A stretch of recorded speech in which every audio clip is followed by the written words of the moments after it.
Okay,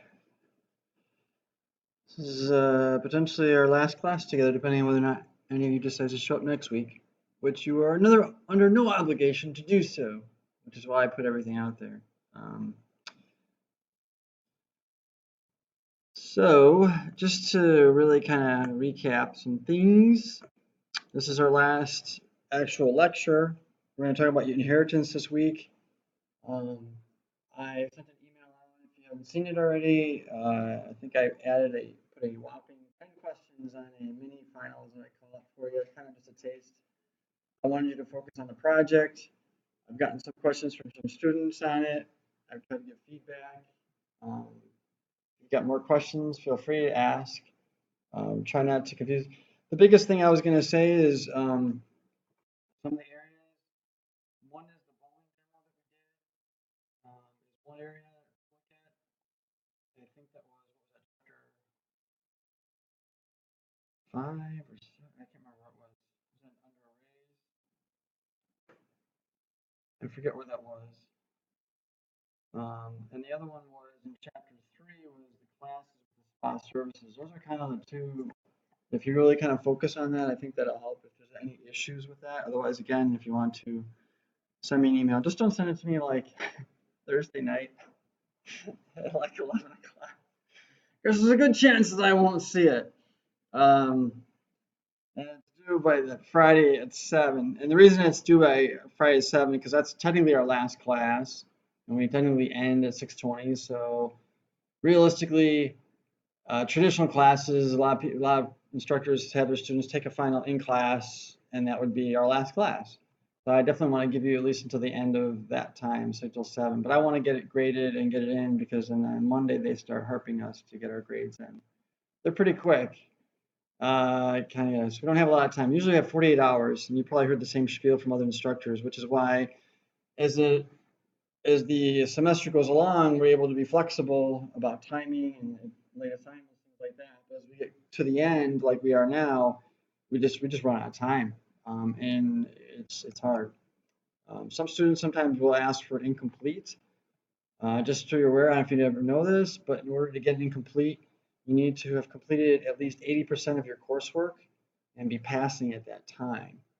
And then you potentially can be issued incomplete, and then you have anywhere from maybe a week to a couple weeks to finish that work to get it in.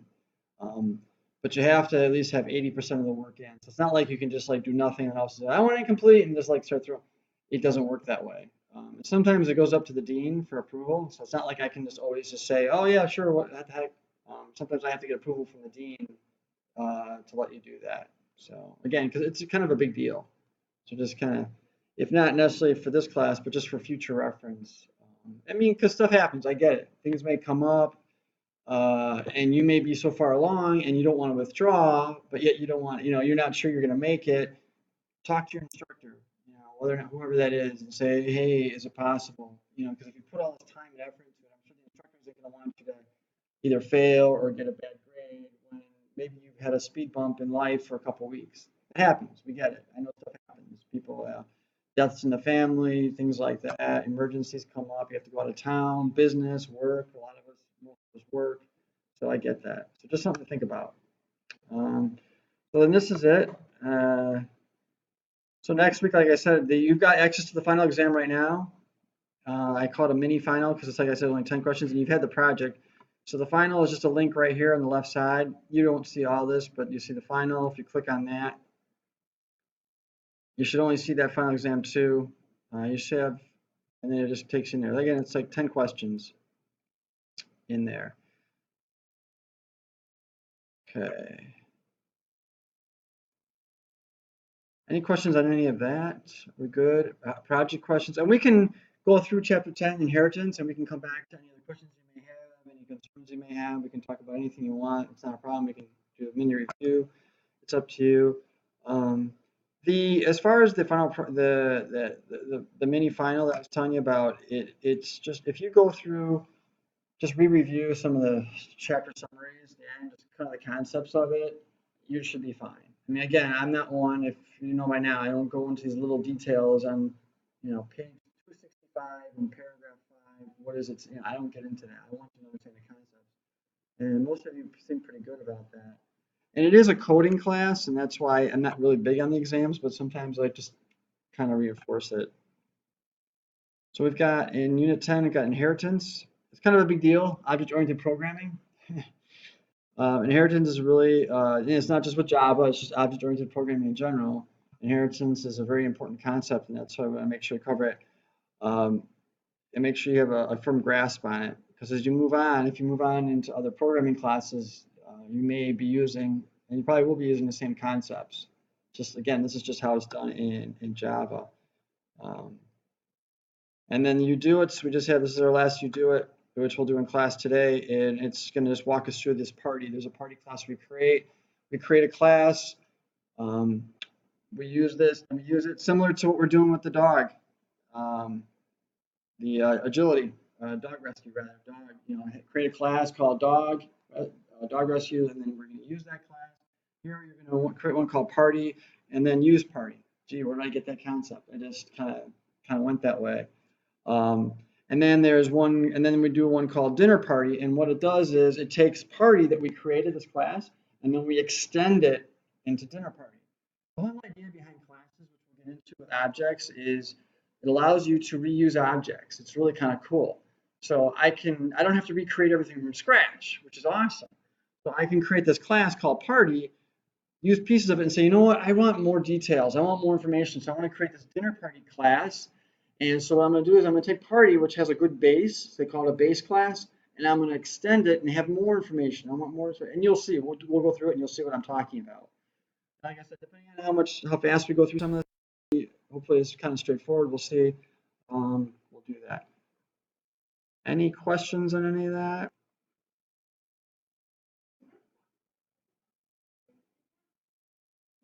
To start recording again. So I will put this, copy this video into there. It's only 1 minute and 37 seconds. It's not too long. But I guess it's always nice when you listen to someone else other than me. It's like having guest speakers in and stuff like that talking. It's kind of nice. So inheritance is what we're going to talk about. Trying to get an idea of what class, like I was talking about, a class has objects and you create it, and the book kind of gets into some like that. So it's kind of just getting the concepts down of what it means. Extending classes, overriding superclasses, creating constructors, calling constructors, and superclasses, and overriding classes. It's all very common. Again, not specific to Java at all. This is something you can do with pretty much any object-oriented language. Java is just the one that we happen to be using at the time. Again, it's a mechanism that enables one class to inherit the behavior. So like we were saying before, like we're going to get into this party, with that, and it's going to allow us to create attributes and things in there in that class, and then we can use them. And you'll see as we get into more specifics about that. They get into what's called UML. Have you ever heard of that? UML, Unified Model Language, diagrams. There's tools that you can use, and you can create diagrams of classes, and it kind of gives you an idea visually of how the class is set up. The book has this as well. It shows you in the book. It's kind of nice. Most people are visual learners. I don't know what the percentage is. I always forget. I think it goes visual, auditory, and then tactile. I'm learn by doing. That's the best way I learn. I like to look, but then I actually like to do it at the same time. It's like a hands-on, which is why I like to code when we talk. I don't like to talk because it gets boring for me and it gets boring for you as a student if I just talk. But sometimes you have to just talk. So here's this nice model they have set up. They kind of break stuff up, and again, you have your ID, your salary. These are all things that you should be very familiar with. It's just a different format of how they're doing it. Setting up this class diagram here. Get ID, my gets and my sets. Get ID, get salary, my set ID, my set salary. So my getters and my setters right there. Gee, that looks familiar, right? Very common stuff. They have the ID and the salary in there as private variables in there. So that's kind of nice. So again, I can use the class diagram and show the relationship between that, and like I have another one called employee with territory, and depending on what's going on here, it can then relate to that. And that's, again,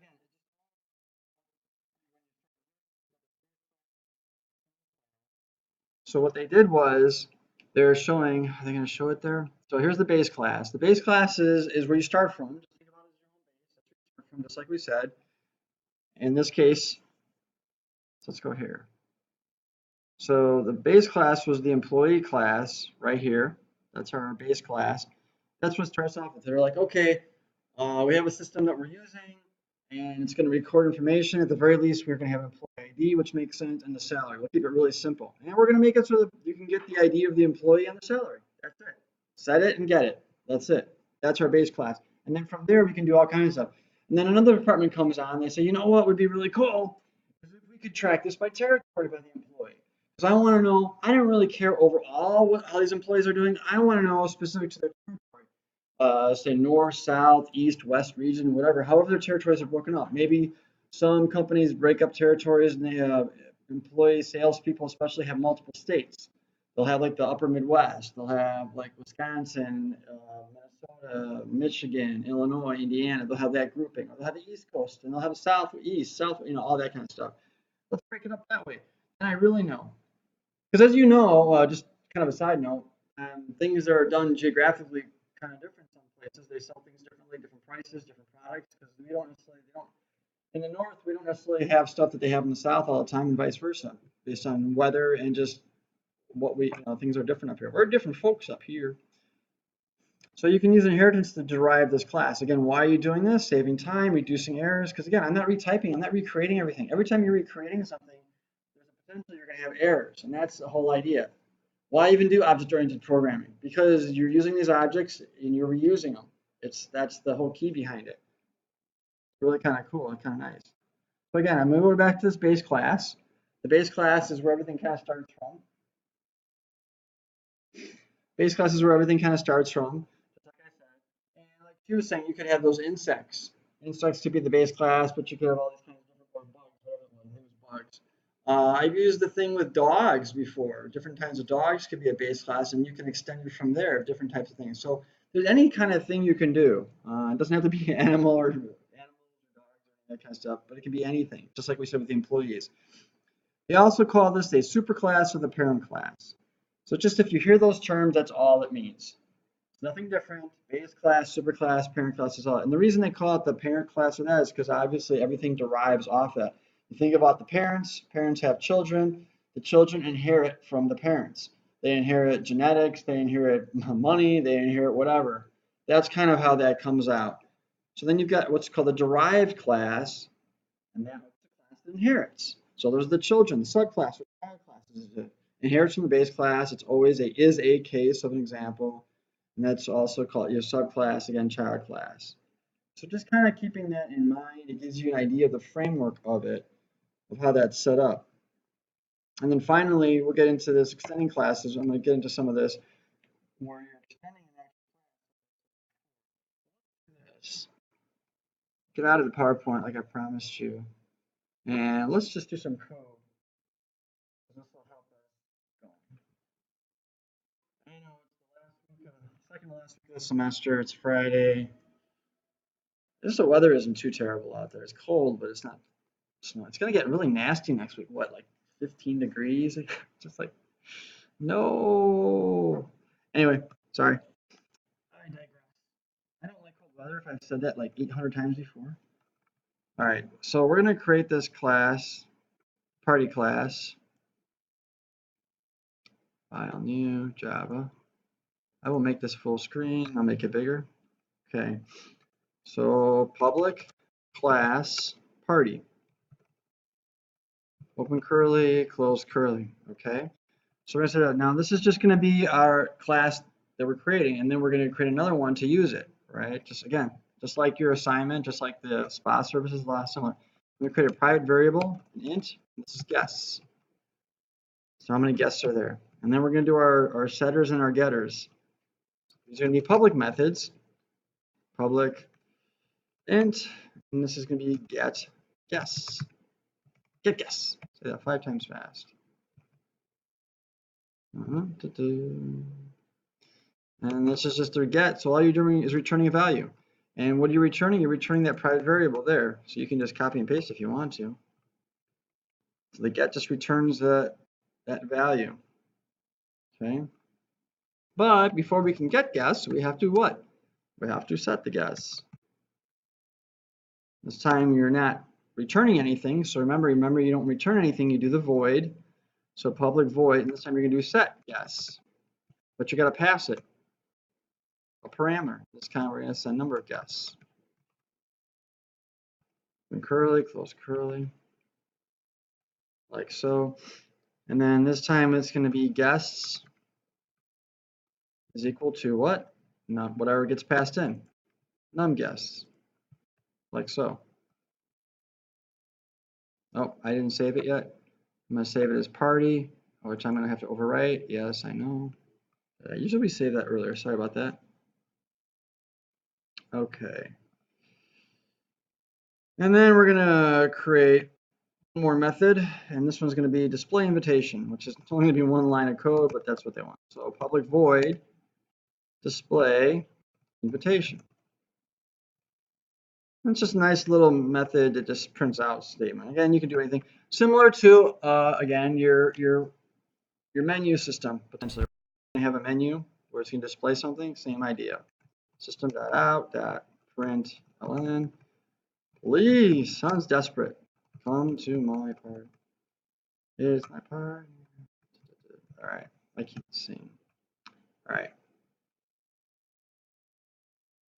So there we go. So I've got my public class party. I've got my private variable in there. That's good. I've got public, my get, and I got my set. So I don't have a lot going on. So that's it. I'm going to build it, make sure it builds okay. I don't have any errors. I didn't miss a semicolon. Yay. Everything's hunky-dory. Okay. So all is good. Now we're going to do the next step. The fun part is we're going to actually create a class to use it, right? So what are we going to do? So we're going to file new Java, make it bigger. We're going to import the Java util library. Okay. And then this was going to be called public class, and this is going to be called use party. Curly, close curly, like so. I'm going to save it right away. Use party. I'm going to overwrite mine. Okay. This one we do have the static void main string to args. Open curly, close curly. Okay, so we have our basic structure in place. Okay. Something to note too. I should have probably talked at the beginning. It benefits maybe you guys more than it does the folks who are online. For the final project, you really only need 3 methods in that whole project. I mean, you can do more if you want. You just have to pass things appropriately. But like I was suggesting, I said you want the main method, and then you want to be able to display the average costs and display the dogs, and that's really all you need. If you want to do other methods, kind of I know because we've been doing a lot of methods, you can do it, but then you got to make sure you pass the classes appropriately, otherwise you might get some issues. Just a thought. It's up to you. I think I thought I suggested that in the instructions. I have to double check. So we're going to add integer guests, and we're going to create an instance of the party. So party, they call it a party, which is kind of goofy, but that's fine. Equals new party.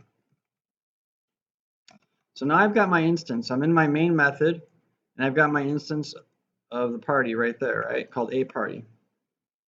You should be getting used to this by now, right? We're going to create a scanner. They use keyboard. I'm using input. I hate keyboard. Doesn't make sense to me, and it's longer. And then system in. Okay. So I've got a variable called guests and party. We're going to use the party guest. So obviously we're going to do it. Now what we're going to do is we're going to ask for the number of guests for the party, right? So we got to get some input from the user. System.out.print. And I'm gonna be really, how many guests? That's all I care about. I'm not gonna put all that in there. How many guests? I might put a question mark. I might be nice.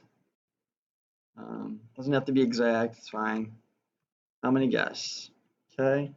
And then the guests, which is an integer value, is gonna get input dot what? Get int. right? Going to get that integer value like we've been doing. So now I have them to guess. Now that I've got that from the user, I'm going to do what? I'm going to set it. I'm going to set it in there so I don't lose that information. So I'm going to go back to my class object I created, a party dot set. And again, if you don't remember what it is, go back to the class and say, what is it? Oh, set guess. There it is. I'm just going to copy it and paste it. And again, you can just do that. And then again, you're going to pass what? I'm passing guess, the number of guests. Again, the reason I copy and paste a lot is just to prevent making more mistakes. You don't have to because as you get better, you type much quicker. So now I've got that, and then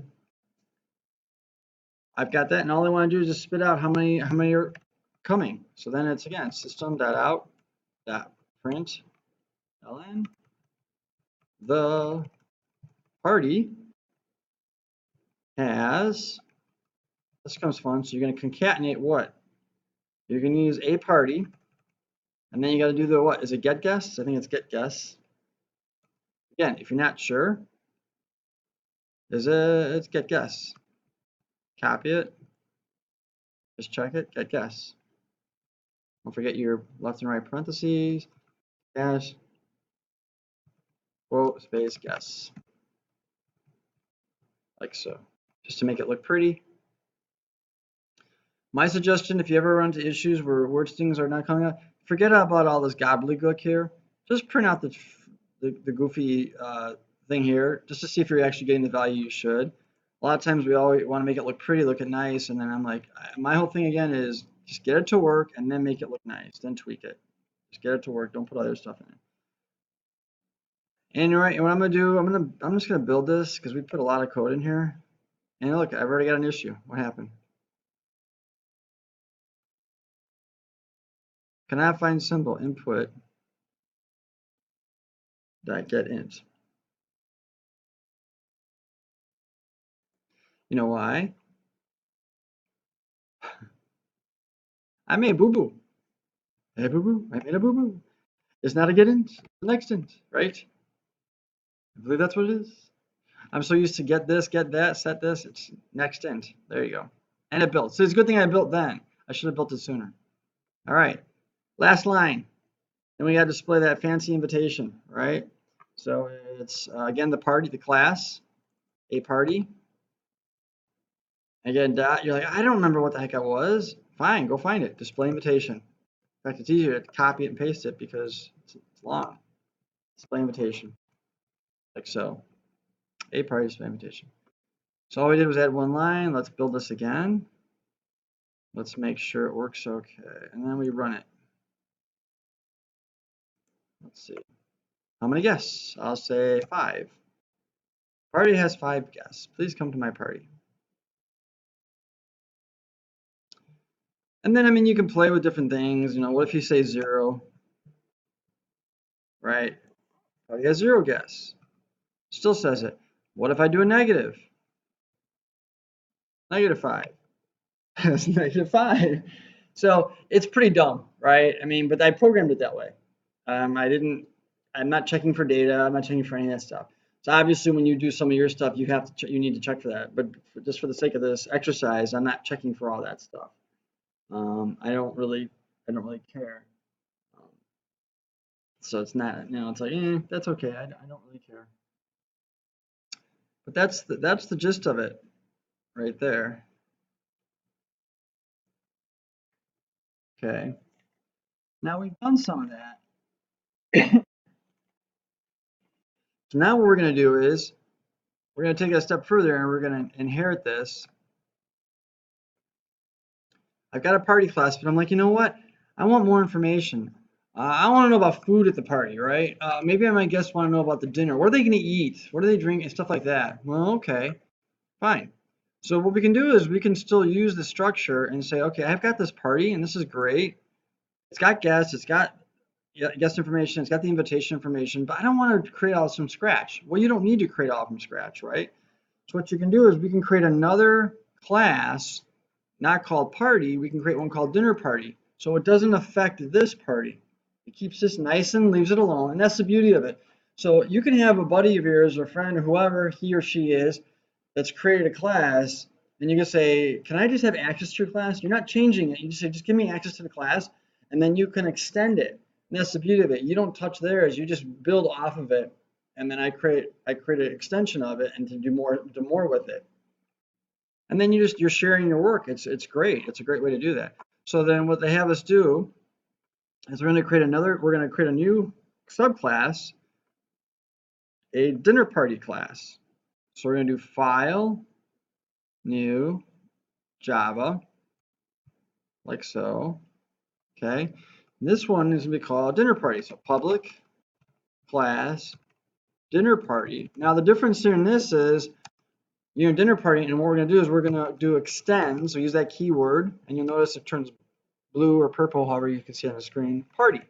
So right away you're telling it this class is going to be an extension of the original party class. So now dinner party is a subclass of that, right? So party is the base. So party is the base class, and dinner party is now the subclass or child class of that. Because dinner party can't exist without party.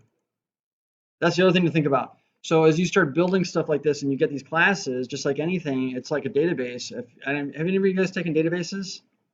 We're taking it. You'll learn that sometimes there's a lot of just records that are dependent on other records, they're dependencies, that if you delete the parent record or whatever, there are problems.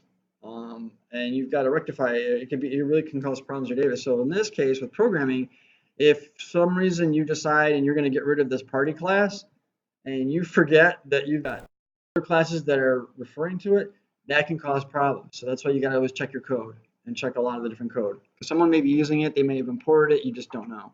So it's not always just such a simple thing.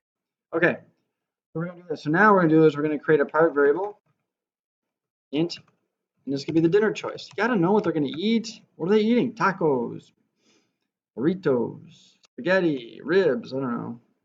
That's my idea of it. Oh wait, I gotta do this. Okay, back to this. When we start talking about food, I've been watching TV. Should pause this for a second. Sorry. All right, back to this. All right, so now what we gotta do is we've got this new class called dinner party. We've got a private variable called dinner choice, and then what we're gonna do is we're just gonna do the get dinner choice and setter. So getters and setters. So public int get dinner choice, right? Open curly, close curly. And again, it's just going to do what? It's going to return a value. It's going to return what? The private variable, dinner choice. Right there. It's just going to return that. Well, what is it going to return? Well, it's going to return whatever we just set. So then we're going to do a set, public void, because it's not returning anything, set dinner choice. And it's passing in what? An integer choice. And again, as you know, these variables are arbitrary. You don't have to type that out. You can type whatever you want because it just gets passed in. A lot of programmers like to leave these really short. It's up to you. Usually the place where you work at, they kind of dictate variable names, sizes, things of that nature. And then the dinner choice is going to equal choice, right? Like so. And then I'm going to save my dinner party, and I'm going to write over it again. Okay. So we've got another class called dinner party. The difference this time is it extends party. Now you could have this you could use this without extending party, but then you would lose some stuff. You can see, and you can play with it and see some of that stuff. So guess what? Now we're going to create a class called use dinner party to actually use this new extended class. All right, so we're going to do another one. Are you guys okay? I just pause for a second. Are you catching up? Record this anyway. For your assignment this week, I think all I was asking you to do was what we're doing right now. Party, use party, dinner party, use party. So actually, once we finish this, that's it. So I will start anyway. Okay, back to the fun. All right, dinner party. Let's do file, new, last one. Okay. Now, oh, I know we're gonna cheat. Never mind. We're gonna cheat. So what they want you to do is you're gonna take the use party file and you're gonna change it to modify it. We're gonna take this one and I'm gonna modify it make sure you do a save as to use dinner party, but I'm going to do a file save as so I don't mess it up. There you go. I'm going to overwrite mine, which is fine. Okay. So now I've got the use dinner party class, which just overwrote that there. I still have the other one, but that one's there. And then you're going to do, you want a new variable to hold the dinner choices. So inside here, you're going to create a new, you're going to create private. No, I just want to do, they don't want to do private, they just want to do int choice, like so. Okay. So that's for the dinner party. And then, so then, we're going to do this. We'll do the use dinner party. Oh, did I mess up? No. Yeah, I made boo-boo on mine. I'm supposed to use party and then use dinner party. I messed up on that. Hope I didn't screw you all up. This is just party. I'm in the party one. I knew I messed up. Ugh. Rename and save. That's party. Save over. Okay. That's party. Party. Use party. Dinner party. So go back to use party. I went to the wrong one. My apologies. Use party. And then change this to use dinner party. I thought that looked funny when I was doing it. Then I'll do a save. Then it's going to say, I'm going to rename and save. So now I'm going to have a new file called use dinner party. There we go. So now I've got my dinner party and I've got my use dinner party with the new thing. You know what's funny? When you start looking at a word for too long, it just doesn't look right. Diner, dinner, sorry. Okay, now inside here, I have got the guess, which is an integer. They want me to add another integer called choice. Well, I should slow down for a second. Did you all get that? Are you good? Did I mess you everybody up? So it was the use party one, which should now be also, you should also have a use dinner party. And I have use party, should still be here too. I lost it. Party, use party. I don't know where it went now. Ah, it's okay. Okay, so use dinner party. All right. So now in the use dinner party, what it says is after the statement that constructs the party object, type the following party. So after it constructs the party object, I'm gonna do this. So actually, let me build this again and make sure this built okay. That built okay. Let's go back to use dinner party. Okay, and we're gonna say dinner, a dinner party, just like before. And type equals new dinner party, like so. I'm gonna build this, make sure I didn't screw something up. Yeah, you know, I had a feeling I did that.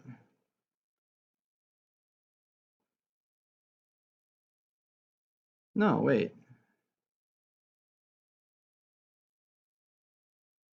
Use dinner party. Dinner. Oh. Because I'm a knucklehead. Just parties, dinner party, party, dinner party. Okay, let's try that again. There we go. Okay, so dinner party. First I did party was a party. Dinner party is a dinner party. It's not very difficult, is it? Well, it shouldn't be, but okay. That's the only good and bad thing about copying and pasting too much, right? All right. So then what you want to do is at the end of the main method, we're going to go down to the main method here. Got all this information. This is where everything is. After the party object data invitation are displayed, so down here, we're going to do some more stuff. So let's go to the bottom. Okay, now how many guests are for your dinner party? So just going to keep you in there. So I'll say system.out.print. And I'm just going to say how many dinner guests is all I'm just going to say. Keep it kind of short, like so. So how many dinner guests? And again, I can use the same variable. I can use guests again for that, right? And this time I use, again, input.next int instead of get int, like so. And then this time it's a dinner party dot what? Set, right? Set guess. And then it's guess. So just so you're aware, as I keep babbling, so the party class had the set guests in there, right? If you look at dinner party, there's no set guests in dinner party, is there? In the dinner party, all it has is get dinner choice and set dinner choice. That's it. So, but it's like, well, wait a minute, I'm using set guests from there. And again, the reason you're able to do that is because the dinner party extends party. So it takes everything you have plus whatever was in party. That's why we do it that way. Hopefully that makes sense. So I can use all those same methods there from the original space class. So I set that up. There we go. And then I want to do one more piece. I want to know food. Menu options. So system dot out dot print. All right, I have this long thing. I'm going to say 1 for chicken or 2 for beef. This is a pretty primitive menu, but hey, it works. Like so. And then we're going to say choice, which is the option. Choice is equal to what? Is equal to input dot next int. So we're going to get that menu choice. And then all we're going to do is just spit it out. Oh, and no, I'm sorry. We gotta set that, right? Set dinner choice. So again, a dinner party. Again, if you're not sure, go back to the dinner party class, and there it is, set dinner choice. A dinner party dot set dinner choice. What is the choice? It's this. Choice, like so. Like that. And finally, okay.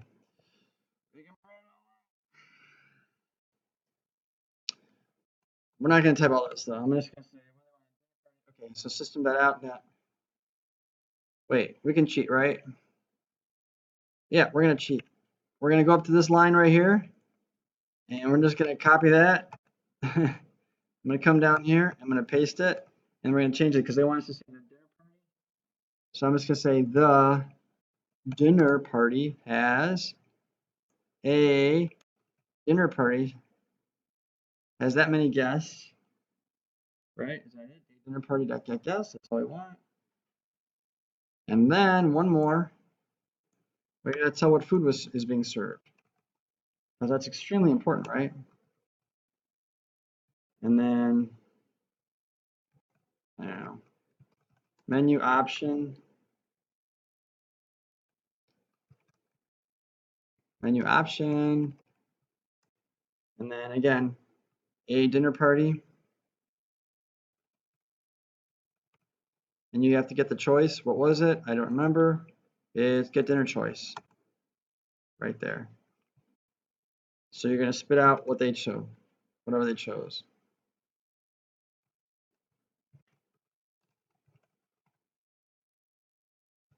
You're going to see a couple things that will be like, well, why are we doing it that way? But hang on. So we got that, okay? Make it a little bit smaller so you can see a little bit better. Like so. Oh yeah, and then the very last line, they want you to print out the invitation again, but it's from the dinner party.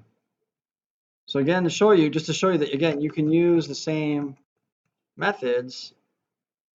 So dinner party does not have that, but party does. What's the party? Display invitation. But the problem with that is it's the dinner party invitation. So I don't like that, because you're displaying the same invitation.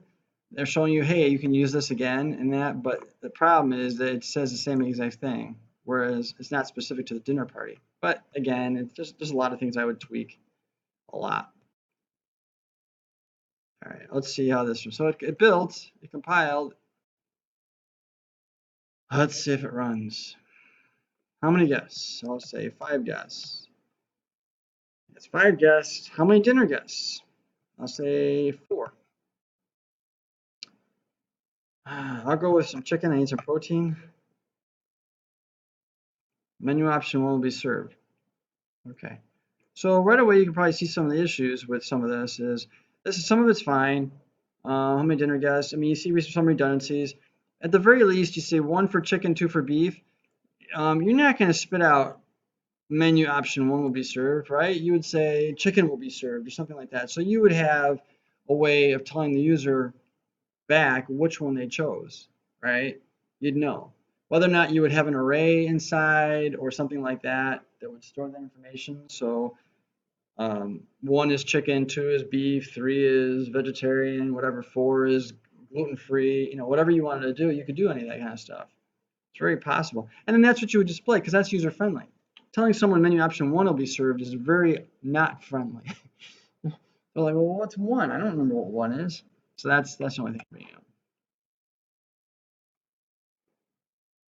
So like I said, in a nutshell, if you're comfortable doing this, this is a lot. This is the crux of inheritance. Having this base class, using that, using a subclass to then do more, and again, using both methods from both of those. That is the basis for that.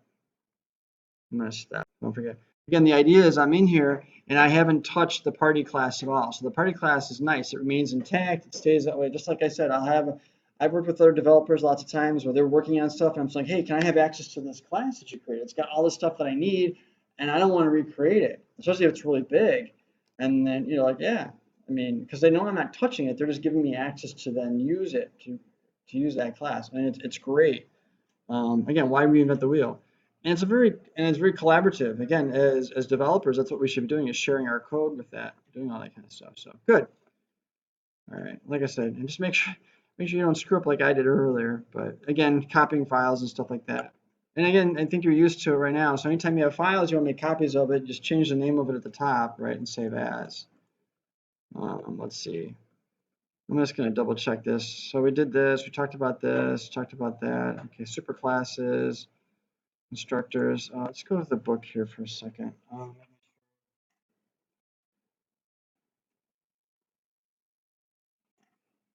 You can also, the book talks about you can create a class with a constructor. And all that means is we did constructors before.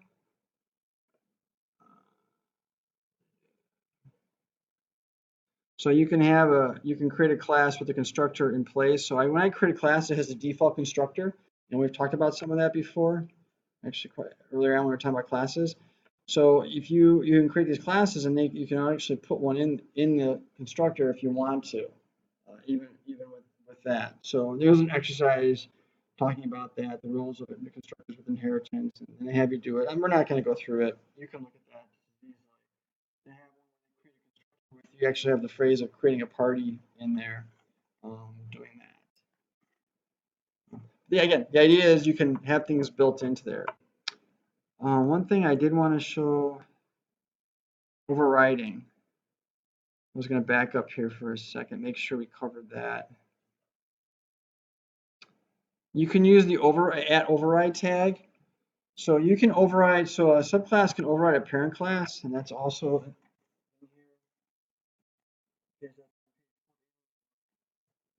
So you can override the parent class on occasions. It just depends on what you're doing in a child class. And you can insert an override annotation just prior to the method. So like in this case, they do this at override for whatever reason. So like I was saying before with that display, you might want to use something like create your own. If you look in the code, when we do this display invitation at the bottom here, this display invitation is really for just a plain old party, whereas it doesn't say, please come to my dinner party. It just says, please come to my party, right? Which kind of doesn't make sense because you've gone through the trouble of creating this. So you might want to create your own and override it. It's like what they're saying. You might want to override it and say, please come to my dinner party. That's the idea. You can customize it in cases where, okay, I want to make it a little bit different. There's nothing wrong with that. So this just shows you this is one way, this is how you can do that. Now you could also, if you don't want to do that, again, you could go back to the code like we're just doing, and I could create my own dinner party invitation, right? And how would I do that? I would just go to my dinner party class, and I could take one here. So I could take party, I could take display invitation, right? you don't have to do this. I could take this, I could copy this, right? And just go here and do what? Just paste that there. Change this to display dinner invitation, right? Like that. Please come to my dinner party. I could do that, right? And now I've got it more customized. So that's the only thing is. So if you're going to do a party and then a dinner party, and then it differentiates that too for the user, because then they can say, oh, he's talking about the dinner party or whatever. I wasn't invited to the party. Were you invited to the party? Oh, sorry. Anyway, but that's kind of it's kind of nice doing that. So that's one way to get around that.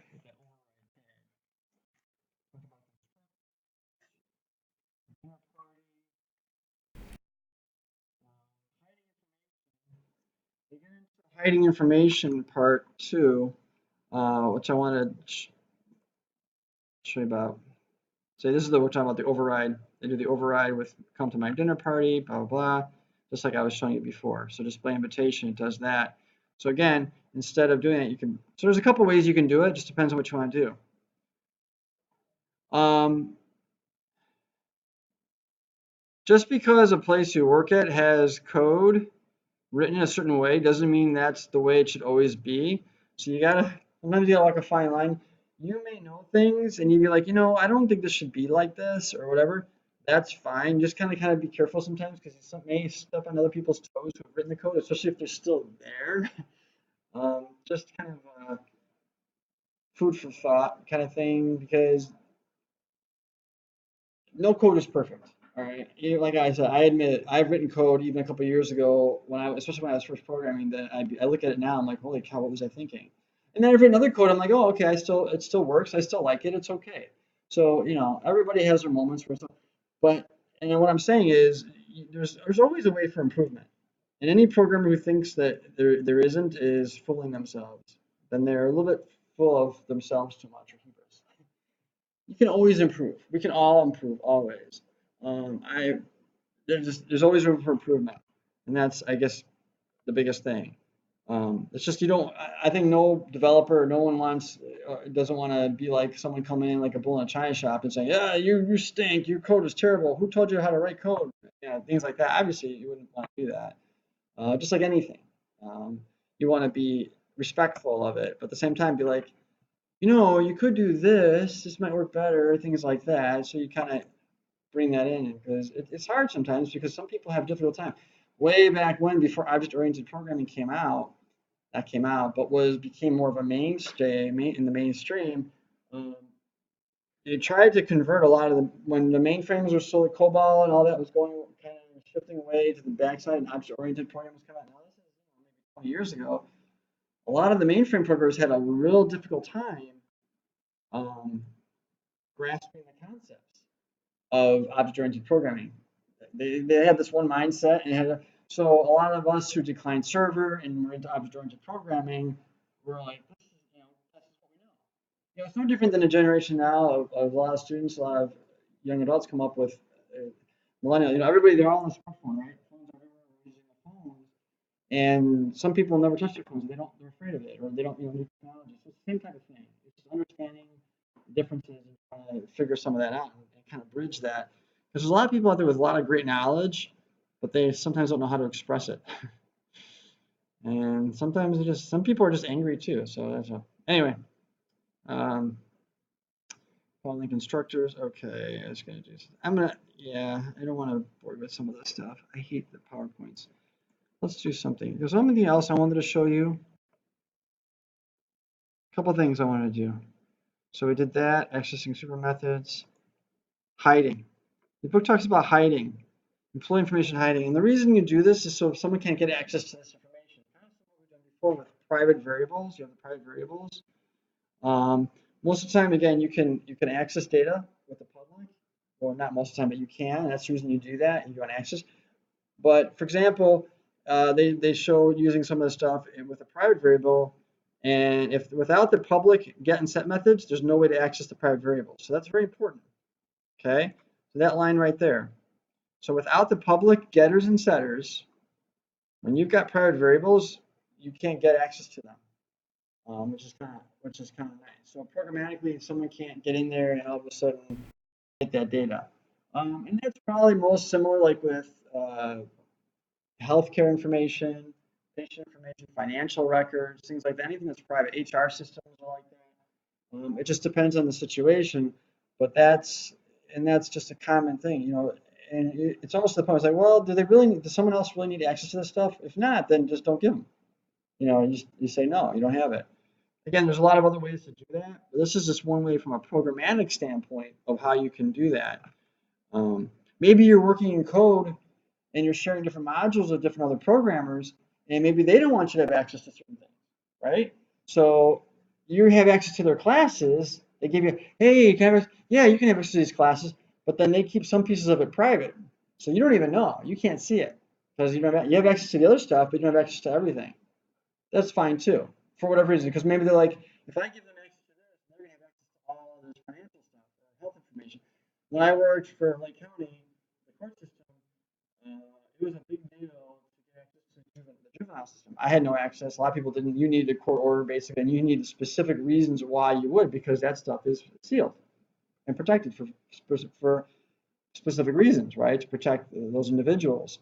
So that system was completely separate, and it was a big deal to even try to get access to it. I never needed access to it, so it was not a problem.